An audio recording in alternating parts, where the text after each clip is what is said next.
Hey everybody, Sharon Brubaker here, the Grief School. I am the owner of the Grief School. The Grief School is a private university and the place where healing begins. And I'm so glad that you guys are here. And I am going live this morning talking about setting word boundaries. Setting word boundaries on the things that people are going to say to you. Because let me tell you something. They are going to come up with things that you never thought possible. People are going to say things to you that you never thought you would hear them say. Most grief wounds don't just come from the silence. It doesn't just come from the silence that you're sitting in. People tell me this all the time. I feel so alone.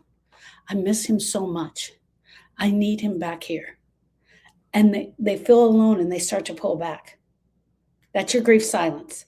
That's the silence that you have. That's not what I'm talking about.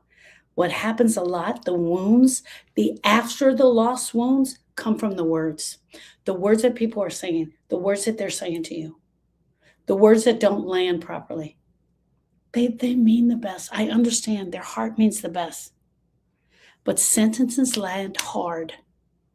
The advice that you didn't ask for, they give you this damn advice that you didn't ask for. The reassurance that skips right past your pain and rushes you to the other side. Come on, girl, let's go shoe shopping. They don't even acknowledge, hey, we're going to be going down to the island this weekend. Do you want to come? They go right past your heart. Grief already leaves your heart exposed. It already did. And when the wrong words hit, your body reacts before your brain does. Your body reacts before your brain does. Let me say that again. When the wrong words hit, right? They're saying all of the things. Wrong words.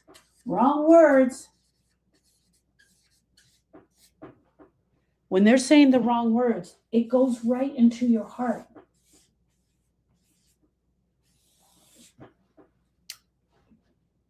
I'm sorry. It goes right into your brain and makes your heart sad.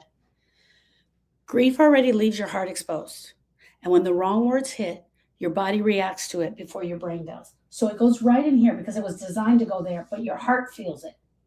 What they are saying is to go right here to your brain because it's intellectual, but your heart feels it. And once your heart feels it, your body starts to react to it. Man, that hurt. That didn't feel right. Here's what happens to a lot of us. They say the thing, and then our chest tightens. They say the thing, and then our stomach gets nauseous. They say the thing, and then we want to start leaving the conversation. Why? Because the thing that they said wasn't designed for here. It wasn't designed just to go here. But because it feels uneasy here, you start responding to it. And then, like so many of us, you tell yourself you shouldn't feel this way. She's right. I shouldn't feel this way. She's right. I should be over this right now.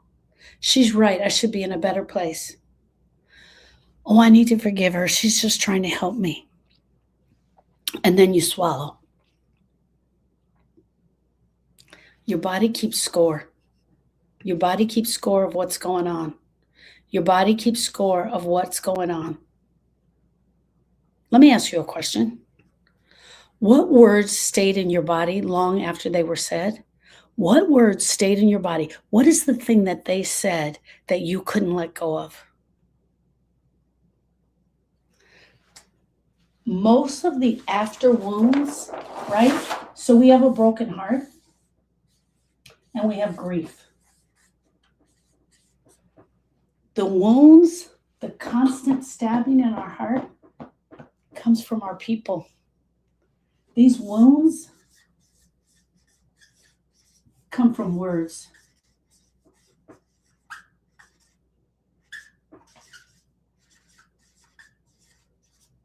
Words, the words that they say to you. Most grief wounds come from words. Girl, you should be over this by now. Be happy you had him so long. You have an angel in heaven. You have an angel in heaven now. You can have more kids. You shouldn't feel like this anymore. It's the wounds. You're already in the grieving experience. You're already feeling bad. And then you got these wounds that just build up over and over again. Grief does not need fixing. Your grief doesn't need fixing. You don't need to fix it, and I don't need to fix it. You are not broken. You are grieving, period. It needs witnessing. It needs one other person to sit with you. And when people rush to reassure you, they rush to reassure you that the pain doesn't feel comfortable. We know it doesn't feel comfortable. We're living in it. When people rush to reassure you that it feels unseen, we know it feels unseen. We're already living in it. We don't need you to help us with that. I don't need you to help us with that. And that's one of the reasons that I wrote this. This is grief. It's one of the main reasons that I wrote this. Well, at least, that's how the sentence starts. Well, they're in a better place. You know, everything happens for a reason. I break it down in here for you. These phrases may calm the speaker who's saying it. It makes her feel better because she had the advice that she thought you needed. But they are not helping you at all. To them, the words ease the pain to them. Your body learns it's not safe to speak here. The world keeps spinning. The day your world stopped, the rest of the world kept moving. That doesn't mean your pain is small. It means your pain is huge. It means it's invisible to them, but it's real to you. Right here, I have it right there. First sentence. It's in this book. I break it down for you so that you can start understanding. It is an ebook. I'm going to talk more about that at the end. What happens to your body when someone tries to make your grief feel smaller? It means it's invisible to them, but not to you. It's one of the cruelest tricks of grief. When your person dies, your heart cracks wide open and everything in you screaming. The world should stop with you. But they don't. They keep going. So what happens when when someone tries to make your grief feel smaller? When someone tries to make your grief feel smaller. When someone tries to fix you. When someone tries to fix you, it shuts grief down. The grief that you are living in, Sharon, it shuts grief down. When someone tries to fix you, it shuts your grief down because you sure as hell ain't going to give them your version of grief. You're not going to give them the version of grief that you know to be true because they just shut it down. They just shut it down because they spoke directly to your brain. You don't have a broken brain. You're not broken. Setting these boundaries, correcting people softly and gently, this is about protecting your heart. People are going to say things to you that are inappropriate, that are going to be offensive. And when you set the boundary, and the boundary is simple, it's so easy. Let me show you how it goes. Hey girl, I thought you would be over this by now. Thank you. This is the hardest thing I've ever done. Thank you is the boundary. Thank you. You're thanking them for the thing that they just said that went right to your brain. Thank you. I'm really shocked. This is the hardest thing I've ever done. Thank you. My heart is absolutely broken. I don't know how this is going to ever be better. Thank you. It is about making conversations survivable instead of taking the damage on. You are allowed to guide people in your grief. You are allowed to guide people in your grief. You are allowed to interrupt what they are saying, even when it seems like it's wrapped with kindness. You are allowed to say it. But here's the deal, friends. A lot of us don't even understand what's going on in our body. We don't understand the thing about grief that is happening to us. We take what they say and we're like, that was rude. And then we start ruminating on the thing that they said. It doesn't make you rude if you approach it. Just because they said something rude to you doesn't mean that when you say thank you back to them, it makes it rude. It makes you honest. Grief requires protection. It requires protection. It needs to feel safe. Your grief needs to feel safe. That's what I talk about here. When you can understand grief, when you can understand the true definition of grief, your grief is requiring protection to stay open. Where are you staying quiet to keep peace at everyone else's expense? Where are you staying quiet? Because here's the deal, guys. When you feel protected and safe in your own heart, you feel protected and safe in your own heart, you feel okay to let the grief in. You feel okay to go to the place where you're going to be grieving, and you feel okay to let that in. First is understanding, then it's building the protection that you need for yourself.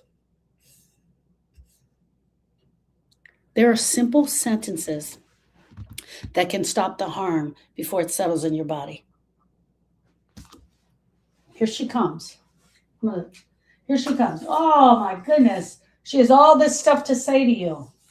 Here you are, completely broken, completely heartbroken, and she has all this stuff to say. Girl, you don't need to be giving her no speech. This is not a speech. You don't need to justify yourself. You don't need to justify your grief. You don't need to explain your grief. You don't owe anyone anything. Oh my gosh, you know what I was thinking? When my grandma died, you know what we did? We gave a party in celebration for her life. Thank you. Please don't try to fix this for me. No speech. I just said it. Hey, you know what we did? We did a 20-mile journey after my husband died. It was so healing. You know, hey, thank you. You know what would help me right now is just you listening. Hey, you know what we think would be great? I understand you've been having a hard time, but let's get all the girlfriends together and go have a day at the beach. Thank you.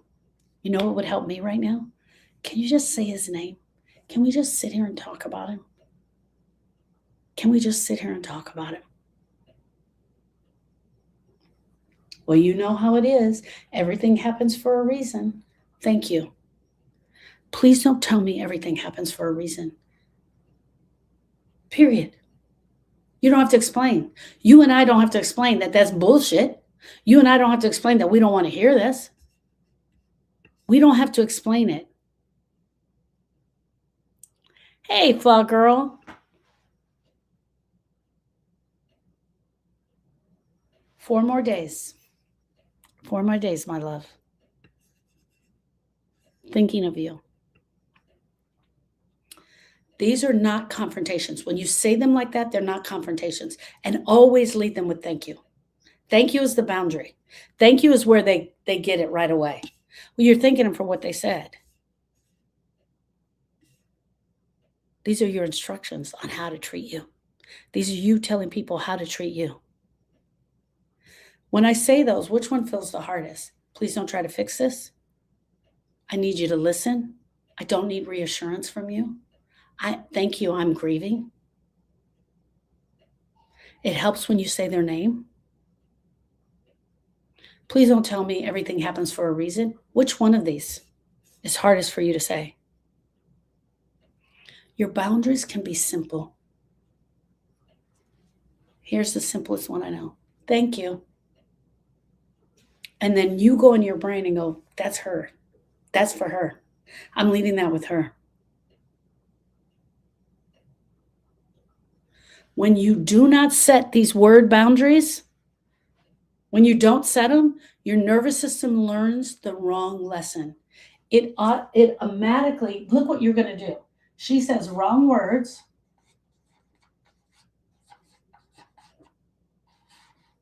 She says wrong words to you, and then guess what you do? You answer back.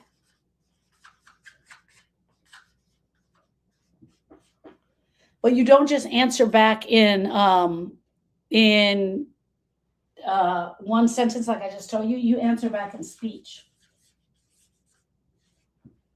Let me explain to you how this works. Let me explain to you what's really going on for me right now. I need to tell you what's going on for me. I'm really having a broken heart, and what you said was not helpful. Don't do that. You don't need to do all that. Do not set word boundaries. If you do not set word boundaries, your nervous system will learn the wrong lesson. It learns, and this is important, it learns that sharing grief equals danger. It learns that when you share your grief, it equals danger. Your heart learns it. So it shuts down. It withdraws. It keeps you isolated, even in company, even at the party. Word boundaries teach your body that connection can be safe, that grief can be spoken without being corrected. That's what we're talking about here, and this is grief. This is Grief, the ebook that I wrote for you. It's the very first thing you need, my friends. Put it in your hands. Get it into your hands. What does your body do when conversations feel unsafe? If you're anything like me, you start to ruminate on it. She said the thing. She said the wrong words. Wrong words. And here goes your little brain. Your little brain is so smart. And then you just start ruminating on it. Why did she say that? Why did she say it like that? Doesn't she know I'm broken? Doesn't she know I'm grieving? Listen to me. Listen to me, friends. I can't even tell you how many times this griever comes to me. Her husband has died. Her house went into foreclosure, and she had to sell his car. House. Death. Car. All of these things have happened to her. But you know what she says when she comes in? My friend said,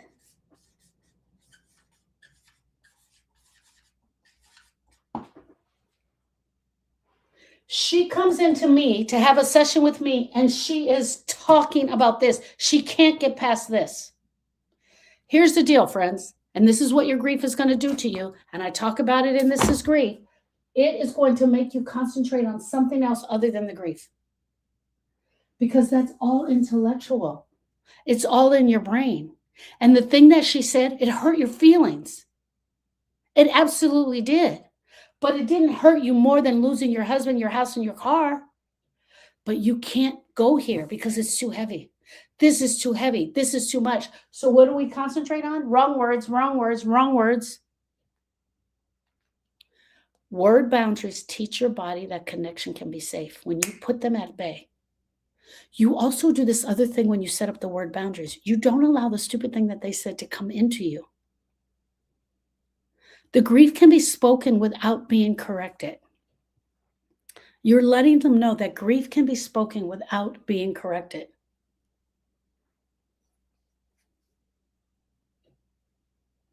You can just say thank you. You don't have to go in for the long speech. You don't have to go in for the long speech. Now, some people will push back. I'm telling you, they're going to push back. Some people will push back on you when you set the word boundaries. They say, well, I'm just trying to help. Well, you're so sensitive right now. Even you simply saying thank you will make them feel embarrassed. Thank you. Look, if they go into a long, big old speech about your grief and how to fix it and everything, and you just look at them and say, thank you, they will feel embarrassed and they will feel rejected. Some of them will. And their discomfort has nothing to do with you. It doesn't mean your boundaries were wrong. It means stop. I got this. I'm doing the grief thing. I'm at the grief school. I'm learning to figure this out. You are not responsible for managing other people's feelings in your grief. You're responsible to learn your own. You're responsible to learn what this grief is. You are responsible to learn what is happening to you. It's up to you, friends. Hey, I laid it all out. It's 19 years of studying the science of grief and grief healing. I'm laying it all out for you. But are you coming? The day your world stopped, the rest of the world kept moving. That doesn't mean your pain is small. It means it's invisible to them. And that is big. But it's real to you. This is the cruelest trick of grief. When your person dies, your heart cracks wide open and everything in you screams that the world should stop with you. This was me. I was walking around going, don't you know my nephew just died? Don't you know my nephew just died? My nephew just died. But the world doesn't. Cars keep driving down the street, believe it or not.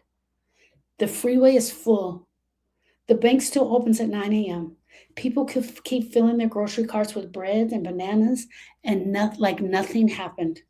Teachers stand in the front of the classroom. The coworkers still log into Zoom. They still give PowerPoint presentations and still ask if you got the report on time. And they expect you to show up. They are absolutely expecting you to show up. 100%. You've got to teach your body that it's safe. You have to teach your body that it's safe. No one is going to come in and tell you that it's safe. What do I mean by that? You've got to allow the grief to be processed so that it knows it's safe, then and it can do it. Because it's not going to do it until it's safe. But what is it doing? What is it doing? What is this grief doing? That's what this is. You are not responsible for managing other people's grief. Whose reaction are you afraid of? Theirs or yours?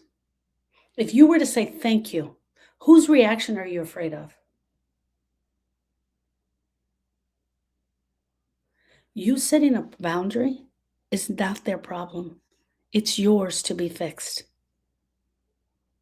You're showing people how to show up better for you. They're going to learn next time not to say that. Let me tell you something. If I said, at least he's in a better place, and you looked at me and you said, thank you, that wasn't helpful to me right now. Let me tell you something. The next time I saw you, I'm going to ask you about your grief. Hey, how's the grief going? Is it any better than the last time I saw you? I'm going to go right in and ask you about the grief. Most people are repeating what they've been taught over and over again.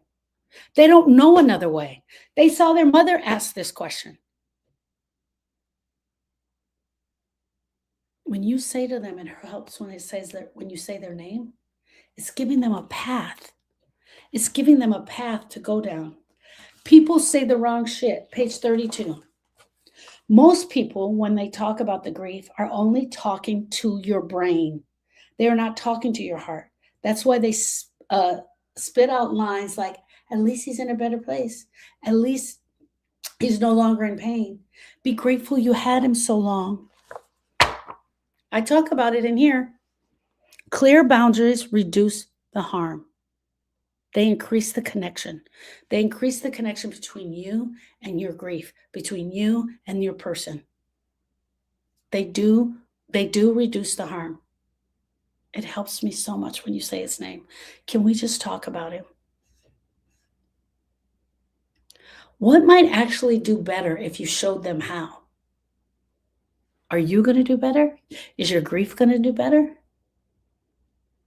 Are they going to do better? Boundaries educate. It educates people on how to treat you. You are allowed to set boundaries, even if your voice is shaking. Most people don't know what to say. They're going to come up to you and say the wrong thing. Now, I wrote this in both books. I wrote it in This Is Grief, but it's kind of nice. And that grief shit, I also wrote it in there. It's not as nice, right? Grief makes it hard to advocate for yourself. It doesn't disqualify your needs. Your needs are still there. Your needs are still there. Your heart deserves protection. Even when you're tired, even when you're broken, you deserve to protect yourself. This is your heart. Protect yourself at all costs. Boundaries don't need to be repeated because it wasn't respected the first time. I'm sorry, that's a question. You will need to repeat your boundaries probably one or two or three times, maybe to the same person and maybe to different people. It's okay. It is okay for you to repeat the boundaries. Remember last time? That didn't help me. Thanks. Or they do it again, you just say, thank you. Okay, my face shows everything. I tend to show everything on my face, so they know exactly how I feel when they look at my face. If that's you, by all means, go ahead and do it. Here's the other thing. Not everyone will feel safe talking about your grief. They're going to walk into your presence and they're not going to feel safe talking about your grief. That is not failure. That is information for you. Sherry never talks about him. She never talks about him. What do I talk about in here? You bring it up. You say their name. You say their name. Word boundaries help you learn how to sit with your pain. It helps you learn how to sit with your pain for all of those who cannot. So, Susie comes up to you every day at work, at lunch. She talks about what she packed for lunch. She talks about her Cheetos. She talks about the tuna salad she made. And you just want peace and quiet for 1 minute. So she does her whole thing. And then you say, you know what? Bob loved tuna. He really loved my tuna. I would put eggs in it and relish and just the perfect amount of mayonnaise. And I put a little bit of soy sauce in there. And he could never figure out what that was. Another boundary is you turning around and you starting to talk about your person. You using their name. You will feel safe when you share them and no one else does. It's okay if they don't answer back. They don't know. They don't know. Safety matters. And you're setting up the safety for yourself. Here's the other thing. You feel safe when you say their name and then they accept it. That's how you're creating the safety. You're creating the safety in your group when you say the person's name and you tell a story about tuna. Grief does not ask you to be polite. Never in here do I say, and girl, you need to be polite. You need to respect everybody no matter what they're saying. Even when people don't say but know what to say, they always say the wrong shit. No, I never said that. I said, this is hard. I said, this is painful. I said, this is grief. Grief is conflicting feelings. Grief is no one coming up to you and talking to you. Grief is a normal and natural reaction to a loss of any kind. That's what I said. That's what I say in here because I want you to understand it. Grief doesn't ask you to be polite. It's asking you to be real. It's asking you to be real with them.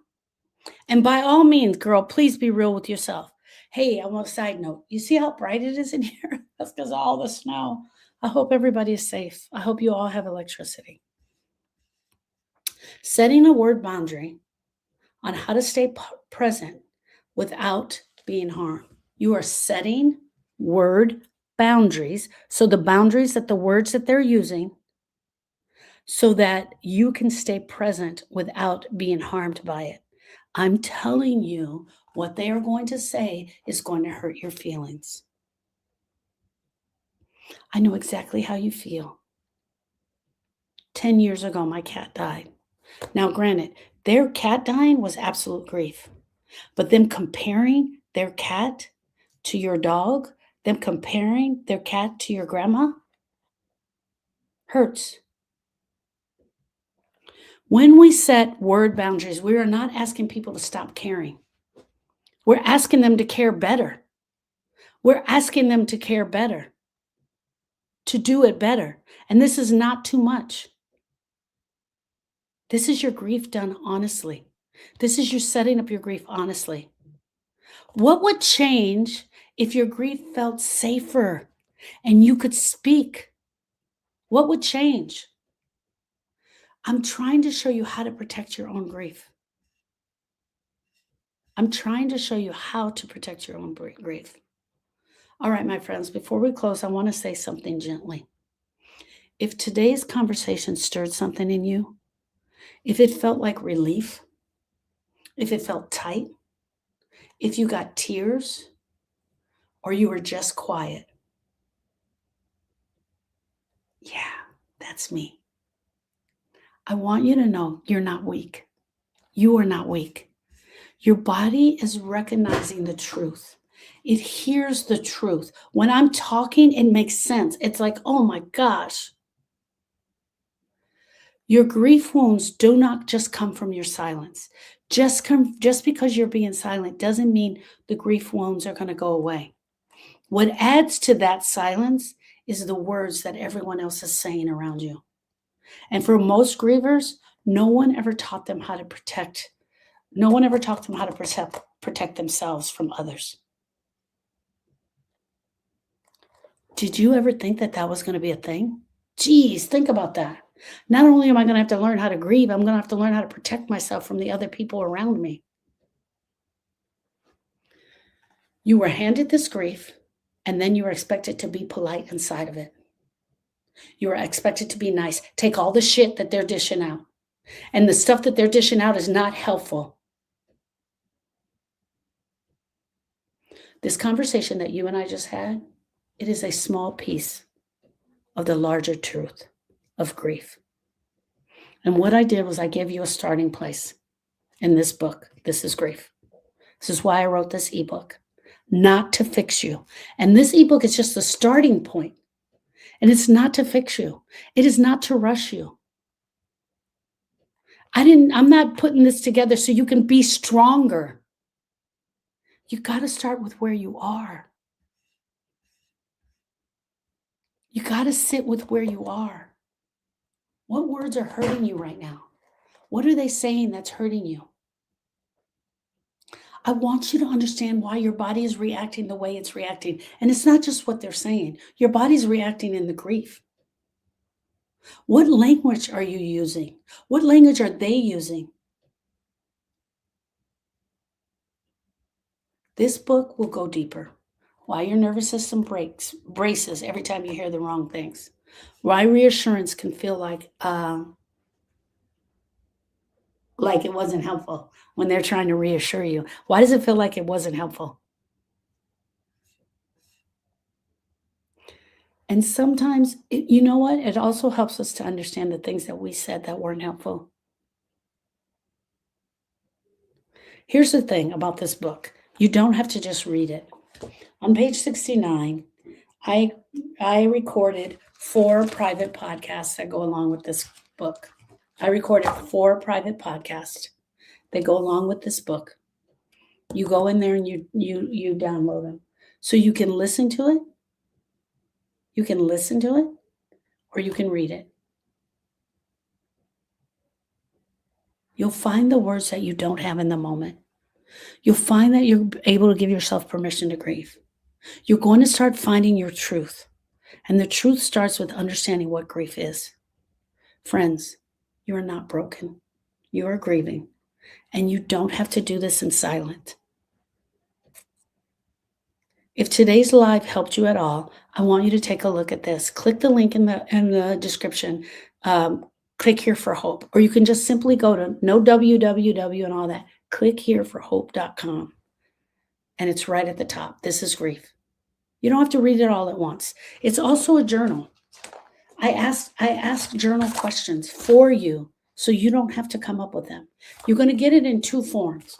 You're going to get it in a flip form, and you're going to get it in a PDF. Grief is not asking you to be polite.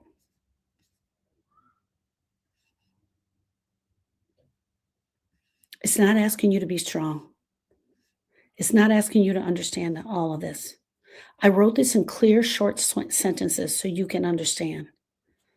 I want you to give permission to yourself to protect your heart. I wanted to give permission to you to grieve without apologizing. This book is not going to ask you to move on. It is going to tell you that there is a way that we can do this work. You can do this work. It's going to help you understand what grief actually is. I want you to understand why the pain feels so physical. I want you to understand why your brain feels so foggy. I want you to understand why emotions feel contradictory. Why do these emotions feel exhausting? I talk about it in here.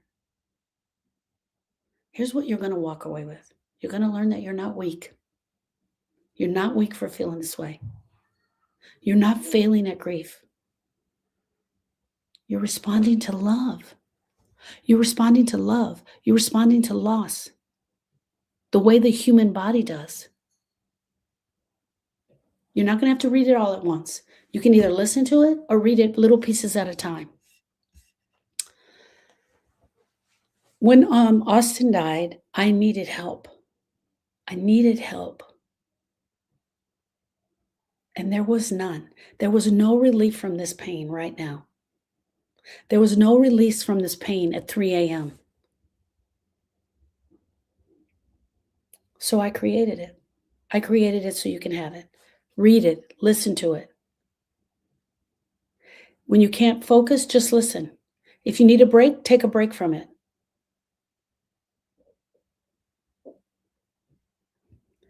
My heart to yours, each and every one of you. My heart to each and every one of you. I can't even begin to imagine what this pain is like for you. And this book is for you if you are exhausted from pretending that everything is okay. Friends, welcome to the Grief School. Welcome to the video. I'm so glad that you're here. All right, let me see if I have any questions. So good. Thank you, Sharon. I'm having a hard time saying Jimmy's name outside of the group.